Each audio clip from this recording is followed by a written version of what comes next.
Arrested on felony charges in connection with a car versus bicycle road rage incident that seriously injured two cyclists. Eyewitness News reporter Micah Ullman is live now in the Sepulveda Pass with the latest on these new developments. Micah. Well, Mark, we're talking about a problem that's just not getting any better, especially along these narrow roads through the hills of Los Angeles. Motorists and bicyclists sharing the road. For the first time since the accident, six-time state cycling champion Ron Peterson looks at what's left of his bike with a shattered nose 100 stitches later. Next thing I knew, I was in the back of his window.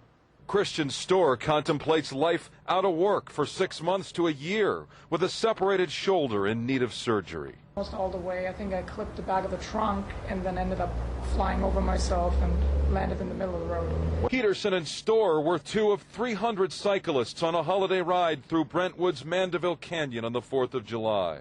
A popular canyon for cycling, even with its narrow roads. Police say one angry resident, tired of the cyclists, took matters into his own hands as he drove through Mandeville Canyon. He yelled something about single file. I yelled back. He pulled in front of us and came to a complete stop. Slammed on his brakes as hard as he could. Stoehr had no time to react. I flipped over the handlebars. Peterson's face slammed into the rear window of the car. He says the driver was angry at the cyclists for getting in his way.